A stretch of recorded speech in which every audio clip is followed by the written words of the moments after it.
আলো শান্তি আর ভক্তিতে ভরে উঠুক আমার সংসার। নতুন জিনিসে সাজলো পুজোর ঘর। ঠাকুরের জন্য খুব প্রয়োজনীয় কয়েকটা জিনিস এনেছি, তোমরা অবশ্যই পুরো ব্লগটার সাথে থেকো।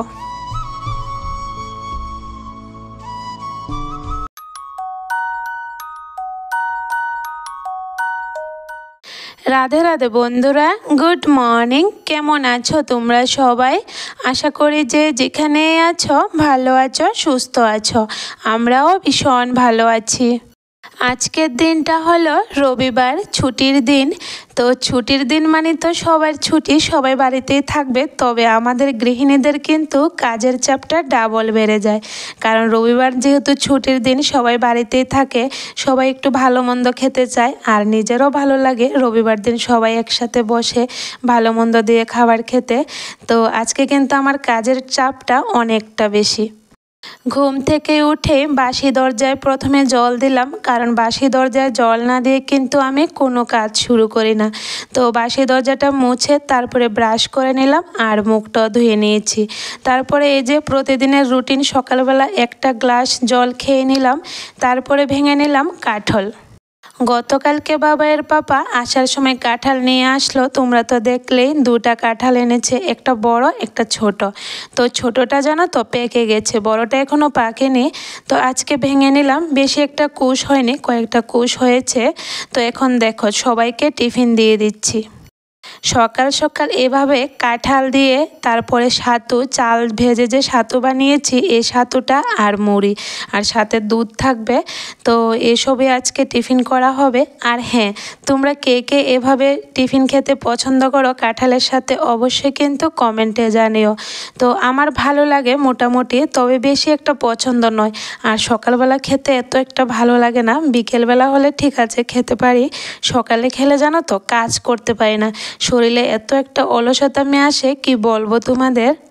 টিফিন খাওয়ার পরে এখন দেখো ঘরটা পরিষ্কার করে নিচ্ছি। আজকে জানো তো একটু সকাল সকাল স্নানটা সেরে নেব, কারণ সাপ্লাই এসেছে। তো এত সকাল কেন স্নান করব সবটাই তোমাদেরকে একটু পরে বলবো, তোমরা অবশ্যই কিন্তু পুরো ব্লগটার সাথে থেকো। আর আমার সংসারের কাজ দেখতে দেখতে বন্ধুরা, তোমাদের কাছে যদি একটুও কোথাও ভালো লেগে থাকে তাহলে প্লিজ একটা লাইক করে দিও, আর কমেন্ট করে অবশ্যই জানিও যে আমার কাজগুলো তোমাদের কাছে কেমন লাগলো। যদি আমার নতুন বন্ধু কেউ আমার ভিডিও আজকে প্রথম দেখছো, তাহলে প্লিজ চ্যানেলটাকে সাবস্ক্রাইব করে আমার বন্ধু হয়ে আমার পাশে থেকো। আর হ্যাঁ, তোমাদের সাপোর্ট আর ভালোবাসা না থাকলে কিন্তু আমি কিছুতে এগোতে পারবো না। তো প্লিজ বন্ধুরা, ভিডিওটা ভালো লাগলে একটা লাইক করে দিও, আর কমেন্ট করতে কিন্তু একদমই ভুলো না। ঘর পরিষ্কার করে উঠোনটাও ঝাড় দিলাম আর স্নানটাও সেরে নিয়েছি। তো অনেকটা গরম পড়ছে জানো তো, আরও তো সকালবেলা কাঁঠাল খেয়েছি, এত গরম লাগছে কি বলবো। তো দেখো আজকে একটু চুলটাও ধুয়ে নিলাম, এখন চুলটাকে ভালো করে মুছে পুজোটা দিব। গতকালকে বিকেলবেলা বাজারে গিয়েছিলাম, তোমাদের সাথে তো শেয়ার করলাম গতকালকের ভিডিওতে। তো বাজার থেকে কিন্তু আমি অনেকগুলো জিনিস এনেছি আমার ঠাকুরঘরের জন্য। তো অনেক দিন ইচ্ছে ছিল জানো তো ঠাকুরঘরের জন্য এই জিনিসগুলো আনবো, তবে আর আনতে পারছি না। গত সপ্তাহ তো বাবাইয়ের পাপা বলেছে চলো বাজার থেকে নিয়ে আসবে জিনিসগুলা, তো আমি কাজের জন্য না আর যেতে পারিনি। আর ও জানো তো আমাকে ফেলে কিন্তু একটা জিনিসও ঠাকুরের জন্য আনবে না, কারণ ও বলে একা আনলে নাকি আমার পছন্দ হবে না। তো সব সময় আমাকে সাথে নিয়ে কিন্তু ঠাকুরের জিনিস বলো, ঘরের জিনিস বলো, আমরা একসাথে কিনি। খুব প্রয়োজনীয় জিনিস ঠাকুরের জন্য নিয়ে আসলাম। দেখো প্রথমে একটা বালতি, বড় বালতি আনলাম, আর একটা ত্রিপায়া এনেছি। তো ত্রিপায়াটাতে কিন্তু আমি ফিল্টার বসাবো। অনেক দিন ইচ্ছে ছিল ঠাকুরের জন্য একটা ফিল্টার আনবো। আমরা যেহেতু ফিল্টারের জল খাই, ঠাকুরকেও ফিল্টারের জল খাওয়াবো, এটা আমার মনের ইচ্ছা। তবে ফিল্টারের জল না দিলেও হয়, ঠাকুরকে যে যেমনে পারে এভাবেই পুজো দিতে হয়। তবে আমার কেন জানি না এতটা ইচ্ছা করছে ঠাকুরের জন্য একটা ছোট ফিল্টার আনবো। এই ফিল্টারটা কিন্তু 15 লিটার জল ধরে, আর এতটা টাইট হয়ে আছে দেখুন, আমি খুলতেই পারছি না। তো এখন সেট করে নেব, যেহেতু সাপ্লাইয়ের জলটা এসেছে, তো ভাবলাম সাপ্লাইটা থাকতে থাকতে ফিল্টারটা সেট করে জল দিয়ে রাখি, কারণ অমাবস্যা লেগে যাবে বিকেল থেকে, তো এরপরে কিন্তু আর জল তুলতে পারবো না। আমরা কিন্তু অম্বুবাচীতে প্রতিদিন জল উঠিয়ে পুজো দিই না, অম্বুবাচী লাগার আগে কিন্তু আমরা জল উঠিয়ে রাখি। তো আজকে তো ফিল্টারে জল দিয়ে দেব, তো 3 দিন চলে যাবে। তো বন্ধুরা, ফিল্টারটা কেমন হলো তোমরা কিন্তু অবশ্যই আমাকে কমেন্টে জানিও। চেয়েছিলাম হোয়াইট কালারটা, তবে এটা পাইনি, এই যে গ্রিন কালারটাই পেলাম, এটাই আনলাম। তো কোন কোনাটাতে বসাবো বুঝে উঠতে পারছি না, বাবার পাপাকে জিজ্ঞেস করছি কোথায় বসাবো, তো ও বলল এদিকে বসাও, ভালো লাগবে। তো দেখো ফিল্টারটা যখন বসালাম ঠাকুর ঘরে, কতটা ভালো লাগছে দেখতে, মানে আমার অনেক দিনের ইচ্ছে আজকে পূরণ হলো। আস্তে আস্তে করে আমার ঠাকুরঘরের জন্য আমি অনেক কিছু জিনিস করব। এখনও জানো তো বাজানোর শঙ্খটা বাকি আছে, তবে এটা কিন্তু আমাদের এখান থেকে কিনবো না। আর যদি আমাদের এখান থেকে কিনতাম তাহলে কবেই কিনে ফেলতাম। এটা কিনতে কিন্তু আমাকে আগরতলা যেতে হবে, তার জন্য কিন্তু আর কিনতে পারছি না। ফট করে চাইলে তো আর সংসার থেকে বেরোতে পারি না, কারণ ছেলেটার স্কুল থাকে, তারপরে মেয়েটাকে নিয়ে ফট করে আর বের হওয়া যায় না, তার জন্য আর কিনা হচ্ছে না। তো বাবার পাপা বলেছিল ও আগরতলা থেকে নিয়ে আসবে, তো আমি না করলাম, আমি বললাম আমি সহ গিয়ে তারপরে কিনবো, কারণ শঙ্করটা দেখে শুনে সুন্দর দেখে একটা জিনিস কিনবো। আর দেখবে যেহেতু পুজোর ঘরে আমরা মেয়েরাই সবসময় পুজো দিই, তো জিনিসগুলো যদি আমাদের পছন্দের হয় তাহলে কিন্তু খুব ভালো লাগে। ঠাকুরের কাছে প্রার্থনা করি আলো শান্তি আর ভক্তিতে ঘরে উঠুক আমার সংসার। আজকে আমার ঠাকুর ঘরের নতুন জিনিসে সাজলো পুজোর ঘরটা। তো কেমন লাগলো তোমরা কিন্তু আমাকে অবশ্যই বন্ধুরা কমেন্টে জানিও। ঘরের কাজ শেষ করে পুজো দিয়ে আস্তে আস্তে অনেকটা বেলাও হয়ে গেছে, তো তাড়াতাড়ি এসে ভাতটা বসালাম। ভাত বসিয়ে একটা চাল কুমড় কেটে নিলাম।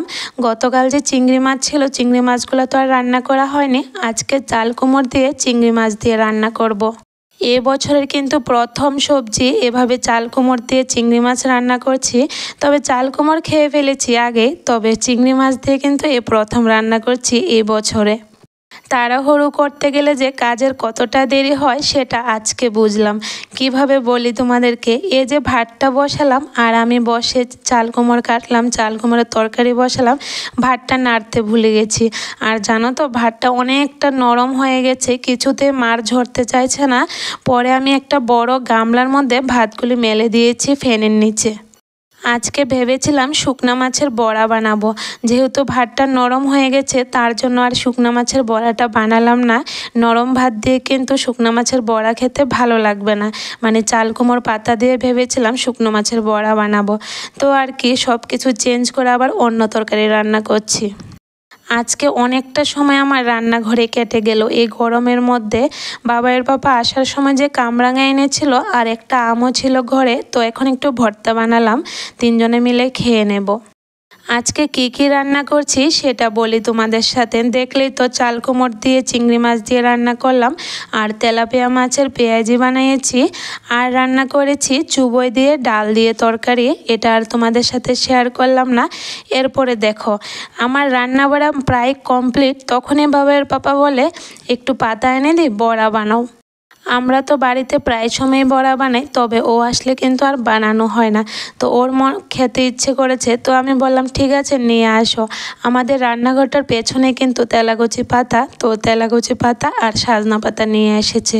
তো ফট করে যেহেতু পাতা এনেছে আর চালও ভেজাতে পারিনি, আটা দিয়ে কিন্তু আজকে বড়াগুলি বানাচ্ছি। তো দেখো বড়ার জন্য সব কিছু আয়োজন দিয়ে মেখে এখন রেখে দিলাম। তো ঘরটা পরিষ্কার করে তারপরে কিন্তু বড়াগুলি বানাবো দুপুরে খাওয়ার আগে। একবার ভেবেছিলাম আজকে ঘরটা মুছবো না, তবে এতটা গরম পড়ছে ঘর না মুছে তো কিছুতেই থাকা যাবে না। জানো তো বাচ্চারা কিন্তু মাটিতে ঘুমিয়ে থাকে, ওদের নাকি এতটা গরম লাগে, তার জন্য কিন্তু আমাকে প্রতিদিন ঘরগুলি মুছে পরিষ্কার করে রাখতে হয়। তো চলো বন্ধুরা, এদিকে ঘর তো একটা পরিষ্কার করি আর কিছু কমেন্টও তোমাদের সাথে শেয়ার করি। লিডস অর্পিতা আইডি থেকে দিদিভাই আমাকে কমেন্ট করেছে, খুব সুন্দর লাগলো দিদিভাই, পাশে থাকলাম, আরও এগিয়ে যাও, অনেক ভালোবাসা রইল। তো তোমাকে অনেক অনেক ধন্যবাদ দিদিভাই, তোমরা পাশে আছো বলে কিন্তু আমি এগোতে পারছি। তো এভাবেই আমার পাশে থেকো, আর তোমাকে অনেক অনেক ভালোবাসা রইল এত সুন্দর একটা কমেন্ট করার জন্য। সুস্মিতা আইডি থেকে দিদিভাই আমাকে কমেন্ট করেছে, ঝিঙ্গের বড়া হয় এ প্রথম শুনলাম, তো আমি একবার অবশ্যই ট্রাই করে দেখব। হ্যাঁ গো দিদিভাই, ঝিঙ্গের বড়া কিন্তু খেতে দারুণ লাগে, তবে একটু সময় লাগে বানাতে। তুমি একবার বানিয়ে দেখো বাড়িতে, এতটা টেস্ট হয় কি বলবো। আমি কিন্তু চাল আর ডাল বেটেই বানিয়েছি, তুমি চাইলে কিন্তু বেসন দিয়েও বানাতে পারো, খুব ভালো হয় খেতে, অবশ্যই কিন্তু ট্রাই করো। আর হ্যাঁ, এত সুন্দর একটা কমেন্ট করার জন্য দিদিভাই তোমাকে অনেক অনেক ধন্যবাদ, এভাবেই আমার পাশে থেকো।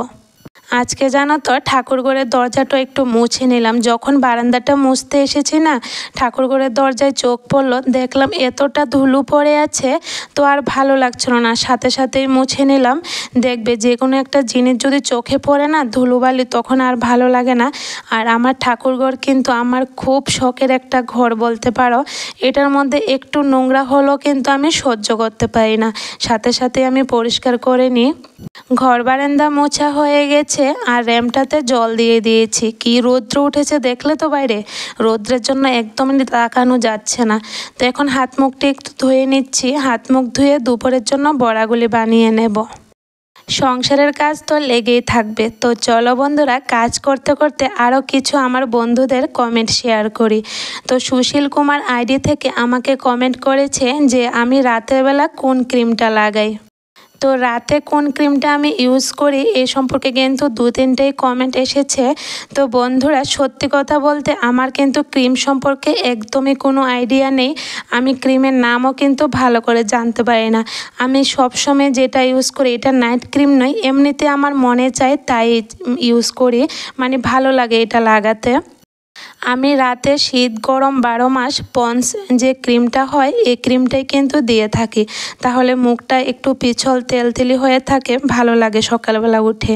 আর দিনের বেলা কিন্তু ফেয়ার লাভলি দিয়েই, আর অন্য কোনো ক্রিম কিন্তু আমি ইউজ করি না, কারণ আমি নামে জানি না ক্রিমের। সত্যি বলতে এটাই, হয়তো তোমরা নাও বিশ্বাস করতে পারো যে এখনকার সময়ে থেকে আমি এ কথা বলছি যে আমি ক্রিমের নাম জানি না।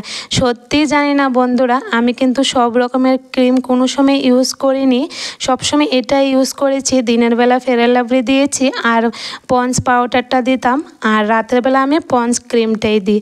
তো জানি না তোমরা বিশ্বাস করবে কিনা, তবে যেটা সত্যি সেটাই কিন্তু তোমাদের সাথে আমি শেয়ার করলাম। পিঙ্কি আইডি থেকে দিদিভাই আমাকে কমেন্ট করেছে, সকাল বিকাল একই কাজ থাকে, মন ভালো না হলেও কাজ করতে হবে, ঝিঙ্গের বড়া রাতে খেলে।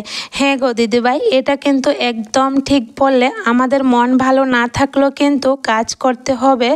তো যেটা আমি করলাম সেদিন কিন্তু সত্যি আমার মনটা ভীষণ খারাপ ছিল, একটু পারিবারিক সমস্যা ছিল, যেটা আর তোমাদের সাথে শেয়ার করতে পারলাম না, কারণ সব কিছু তো আর শেয়ার করা যায় না বলো। তো মনটা ভীষণ খারাপ ছিল, তবে বিকেল থেকে ঠিক আছে, মোটামুটি ঠিক হয়ে গিয়েছিলাম। তোমাকে অনেক অনেক ভালোবাসা দিদিভাই, এত সুন্দর একটা কমেন্ট করার জন্য। এভাবেই আমার পাশে থেকে আমাকে সাপোর্ট করো।